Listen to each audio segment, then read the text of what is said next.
আসসালামু আলাইকুম ওয়া রাহমাতুল্লাহি ওয়া বারাকাতুহু। আউযু বিল্লাহি মিনাশ শাইতানির রাজিম। বিসমিল্লাহির রহমানির রহিম। কুল হাল ইয়াস্তাউিল্লাযীনা ইয়া'লামুনা ওয়াল্লাযীনা লা ইয়া'লামুন। সাদাকাল্লাহুল আযীম। যারা জ্ঞানী এবং যারা মূর্খ তারা সমান হতে পারে না, সেটা আল্লাহ রাব্বুল আলামিন মহাগ্রন্থ আল কুরআনের মধ্যে বলে দিয়েছেন। প্রিয় শেখ আহমদুল্লাহ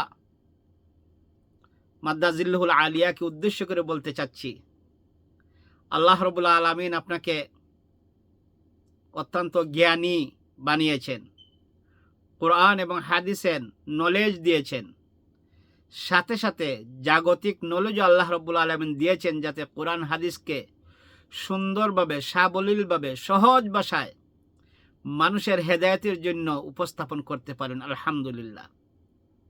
কিন্তু আপনাকে বিতর্কিত করার জন্য, আপনার এই সুন্দর আলোচনা, সারগর্বা আলোচনা, সাবলীল বক্তব্যে মানুষ যেভাবে আকৃষ্ট হচ্ছে, চুম্বকের মতো মাঠে ময়দানে জ্ঞানী, গুণী, স্কলার, শিক্ষিত সমাজ যেভাবে জড়ো হয়ে আপনার আলোচনা শুনে, এই আলোচনা এবং মানুষের উপস্থিতি দেখে এবং গুণগত মানুষের উপস্থিতি দেখে কিছু মানুষের জ্বালা বাড়ে।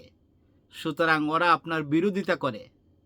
ওদের কিন্তু আপনার মতো ইলিম নাই, আপনার মতো কোরআন হাদিসের জ্ঞান নাই। ওরা শুধু বিরোধিতা করে হিংসায়।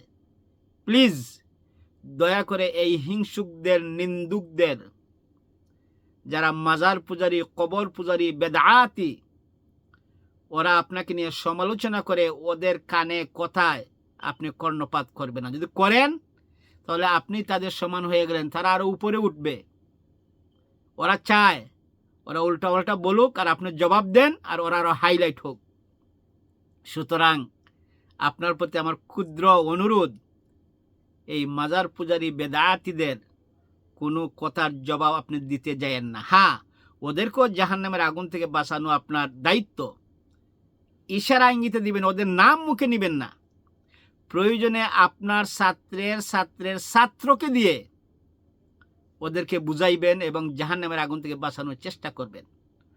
ওরা হিংসায়, নিন্দার কারণে ওরা আপনার প্রতি বিভিন্ন ধরনের বিষেধাগার করে। এই মাজার পূজারীদের নাই ইলিম, নাই কিছু। এই মাজার পূজারী আপনার কোনো বক্তব্যের বিরোধিতা করার কোনো ইলিমই তার নাই। হ্যাঁ, আপনি মানুষ, ভুল করতে পারেন। আপনার ভুল ধরিয়ে দেওয়ার জন্য এই জামানায়, এই যুগে বাংলাদেশ তথা বিশ্বের বিভিন্ন দেশে অনেক বড় বড় স্কলাররা আছেন। হ্যাঁ, আপনি ভুল করতে পারেন। ভুল করলে তারা বলবেন, আপনি সংশোধন হবেন ইনশাআল্লাহ। ওরা আপনাকে কি বুঝাইবে আর কি ভুল ধরবে আর কি সংশোধনই বা করবে? সুতরাং আপনাকে ভালোবাসি আল্লাহর জন্য, আপনাকে মহব্বত করে আপনার তাফসিরের জন্য। আপনি প্রত্যেকটা মানুষের হৃদয়ে জায়গা করে নিয়েছেন আপনার সুন্দর এবং সাবলীল সহজ ভাষায় যে তফসির করে মানুষকে বোঝান, সেজন্য। সুতরাং আপনার মঙ্গল কামনা করি, কল্যাণ কামনা করি। তাই আপনাকে সাবধান করে দিলাম, ওই সমস্ত মাজার পূজারী বেদাতিদের কোনো কাজ বা কথা বা মাসালার তারুদ কিছু সৃষ্টি হলে আপনি সরাসরি ওদের সাথে কোনো ধরনের জবাব দিতে বা কোনো ধরনের তারুদ সৃষ্টি হলে আপনি ওদের সাথে কথাবার্তায় লিপ্ত হবেন না, প্লিজ।